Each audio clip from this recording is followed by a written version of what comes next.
Hai, maaf telat. Gimana? Ini mau bahas apa tugasnya Bang Umi? Kita mau secara ini. Belum ide ya? Belum. By the way, ini mahal banget ya. Beda sama yang di buku menu. Tadi perasaan nggak segini. Kenapa jago sekarang kali ngomong? Kan sekarang udah banyak kafe yang nerapin pajak daerah 10%. Kita tuh bayar pajak yang harian dan Pak Sadar. Termasuk kalau cuma nongkrong gini. Guys, aku punya ide. Gimana kalau kita ngebahas tentang video pajak yang relate dengan kehidupan mahasiswa? Nah, boleh tuh, ide bagus ya. Setuju, biar videonya juga enak tuh. Pajak restoran termasuk pajak daerah yang dipungut pemerintah kabupaten atau kota. Tarifnya biasanya 10% dari total makanan dan minuman yang dikonsumsi di tempat. Karena itu, harga di menu bisa berbeda dengan yang ada di struk. Kafe besar wajib memungut pajak restoran ini, sedangkan toko kecil biasanya tidak karena omsetnya belum memenuhi syarat. Nih lihat, pajak restoran lumayan kan?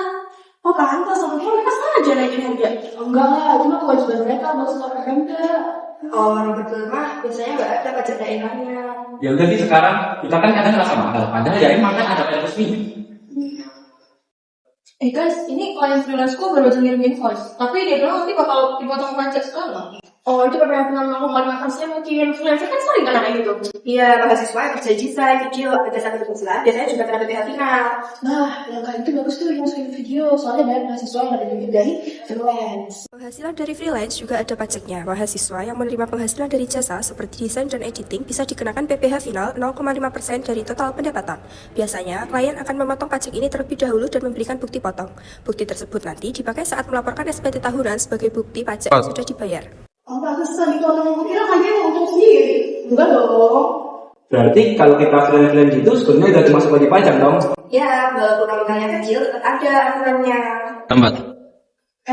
Aku kan juga sering ya belanja online. Dan harganya tuh suka naik gara-gara PPN. PPN 11%. Iya, marketplace kan juga sama pajak, jadi otomatis tarik pajak. Berarti kan belanja apa juga kena pajak ya? Iya, selama barangnya termasuk kena pajak sih. Belanja di e-commerce seperti Shopee, Tokopedia, atau TikTok Shop juga dikenai PPN sebesar 11%. Platform e-commerce termasuk pengusaha kena pajak sehingga wajib memungut PPN setiap kali ada transaksi. Jadi saat check out, total belanja otomatis naik karena PPN ini ditambahkan oleh sistem. Jadi dari nongkrong, freelance, sampai belanja online aja, kita udah ketemu pajak semua ya? Bener dong, kan pajak tuh deket banget sama kehidupan mahasiswa. Nah, materi video kita udah lengkap nih, tinggal fitnya aja. Gasin. Ayo sebelum pajaknya nambah lagi loh.